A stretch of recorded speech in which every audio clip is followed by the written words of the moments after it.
Welcome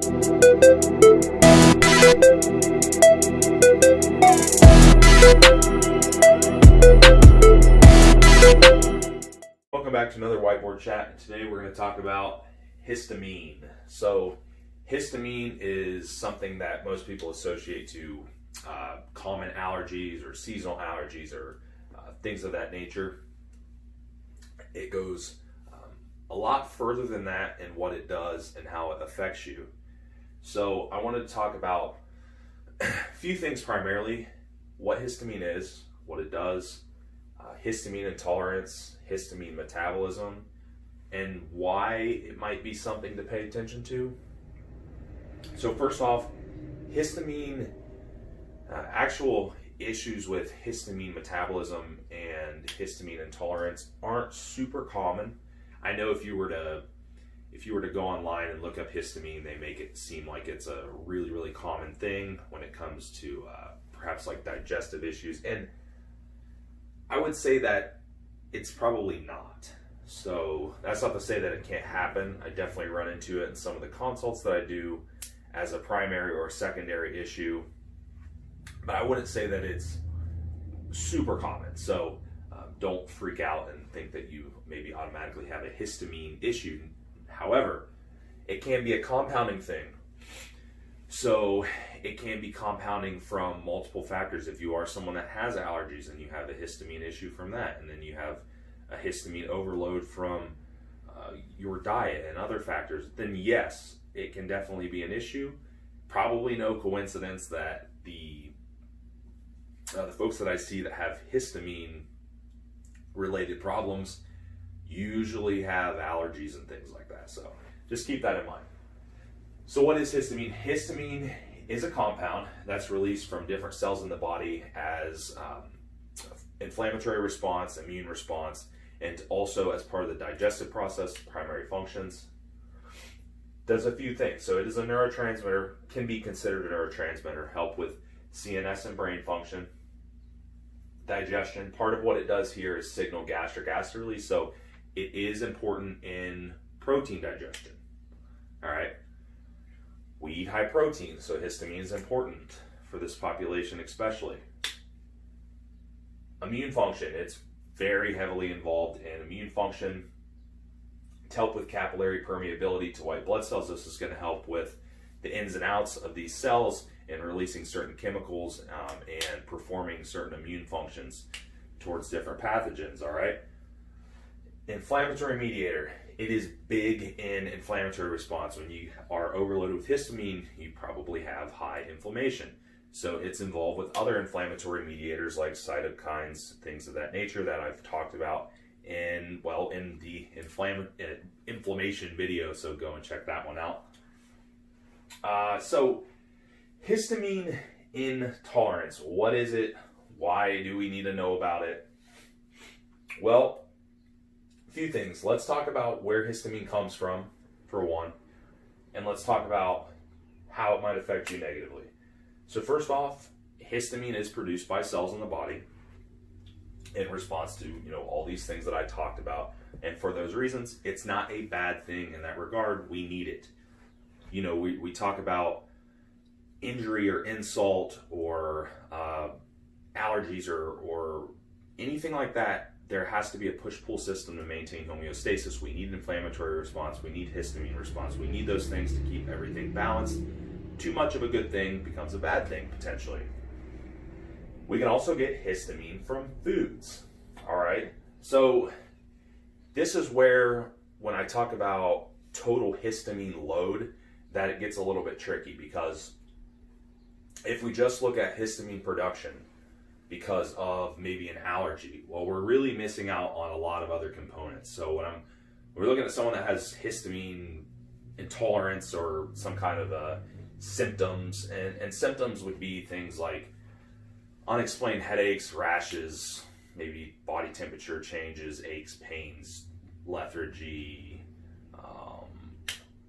But people that truly have histamine intolerances typically will have a response to certain foods or events where they might actually like break out and have rashes and things like that you might associate with an allergy, right? But anyhow, there are foods that are rich in histamine. There are foods that release histamine. So I would call them like a histamine liberator. They liberate more histamine. And there are also foods that are DAO blocking. So DAO is an enzyme that's responsible primarily for breaking down histamine. It's diamine oxidase, I think is how you actually say it. And it's responsible, like I said, for breaking down histamine in the body, so histamine metabolism. Without that, you might be in big trouble. So as you can see, there's a number of things that could potentially contribute to an overload in histamine. It's not just the total amount that's coming in, it's also how you break it down, what kind of foods you're eating potentially, how much like foods that you might eat or drugs that you might take that cause additional histamine release. So I mean, there's a lot of things that could potentially contribute to it. And then we might run into low DAO. So I mentioned DAO blocking. Reasons for that? Well, foods potentially, but there's also a whole host of other issues, and some of them you're going to find kind of ironic because of what the medications are. So people with digestive issues that have what I might consider a histamine component, unless they have, it's like a chicken or the egg thing, and that's a lot of digestive issues are that you have to figure out what causes what, because you start compounding issues. So people that have like leaky gut, or for those of you that will get mad at me for that term, issues with intestinal permeability, we'll say that. People still get mad at me for saying leaky gut, but that's fine, whatever. And then SIBO, any kind of like major gut dysbiosis, you could potentially cause an abundance of histamine release production, more so than you would need, because your body's responding to this insult or inflammation. Okay. Well, I mentioned food, so we can check that off. Inflammation, yeah, I mean, you got the point there. Antihistamines. How ironic is it that an antihistamine medication, i.e. like Benadryl, right, common one, is potentially responsible for lowering DAO? Well, yes, because it lowers histamine, so you probably lower DAO. And I put up here, what about antihistamines? I'll talk about that now. The issue there is, yes, they will lower histamine. The problem is there's always homeostasis. So if you're just lowering histamine temporarily, there's often a rebound in histamine. So you have a couple options. You continue to take it, and a lot of people that have these types of issues and take these medications and maybe are prescribed, they often have to increase dose over time because they just simply can't keep up with the overproduction, and it becomes more and more of an issue. You create more inflammation. All right? So probably not a good solution. However, they will work temporarily, like I said. Probably not a good long-term solution. If you take them, talk to your doctor. I'm not a doctor, but it's always going to be good to find the root and try to address that, other than continually lowering and rebounding, lowering and rebounding, lowering and rebounding. All right? So that's where you tend to run into issues with antihistamines. People that use them for sleep, like Benadryl, it's a really bad option for sleep. You know, it might make you tired, yes, but it's going to cause a histamine rebound. It can potentially make things worse. People, you know, will feel like they need to use them all the time. Not a good option for sleep. Just thought I'd throw that out there. NSAIDs. So, right, I mean, you're interrupting the inflammatory process, and you know, NSAID use in abundance is, most people know that that has some negatives to it. Well, this might be one of them. So, you know, be careful there. Inflammation, in a lot of cases, and to some extent, is a necessary component, and it's needed for the healing process. So we don't always want to blunt inflammation all the time. It just kind of depends on the situation. So, you know, NSAIDs could be a culprit if you have histamine issues. You know, if you truly have a histamine intolerance issue or overload issue, I mean, you have to really be careful of all these things potentially. So, Certain antidepressants, common ones like Prozac and things, they might fall under this list. They can cause some low DAO. Keep that in mind. H2 blockers, so we're talking like Zantac. There's some other common ones, commonly used medications. They're not medications that I really like anyhow. Again, if you're on them, talk to your doctor, but there are normally reasons that you need to take these that you can address without taking them. There's usually an underlying issue, right? So that is, in a nutshell, that's DAO, that's histamine, that's total histamine load. Also, I thought it would be important to talk about histamine intolerance and versus allergies, because there's definitely overlap between allergies and like food-related histamine issues. And yes, like I said earlier, I notice a lot of the time that people have these potential food-related histamine issues, are more susceptible to allergies or have some pre-existing allergies, right? So what they're experiencing is their total overall load becomes too high, the homeostatic balance is thrown off, so on and so forth. They have issues. They have the symptoms, right? Now, is there anything you can do about these? Well, yeah, if you are this person, like I said, avoid histamine-rich foods, histamine-liberating foods, and DAO-blocking foods.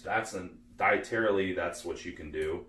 There's a whole list of these things online if you jump on there. Yeah, it does limit certain things, and there might be some things on there that you might find kind of ironic because they are healthier foods, but they potentially possess these histamine properties that we don't want. So you could try it. You can try going a lower histamine diet, see how it goes. There are certain like aged foods or different things that will be higher in histamine. Those sometimes are higher than in DAO though, so they do balance out. But anyhow, yeah, you can find these lists online. It's not difficult information, nothing too groundbreaking there. Also, autoimmune. I definitely wanted to bring this one up because you're going to see, you may not see a direct connection here, but this is one of those things where when we're looking at a whole scope of things and we're trying to trace things back and figure out cause and effect, people with autoimmune issues. Well, if you can see how heavily involved histamine is in autoimmune response and inflammation, you could see how a long-standing histamine intolerance might be a contributing factor to autoimmune diseases, right? So it's something to keep in mind. I will say that I've seen it a couple times.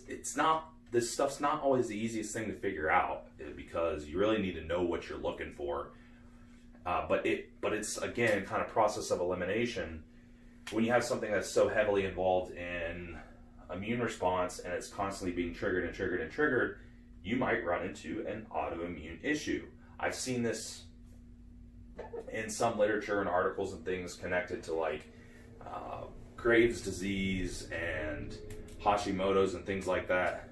Common autoimmune issues, right? And there's a bunch of them. You can watch the autoimmune video that I did. There's talked about how many. There's hundreds or whatever or close.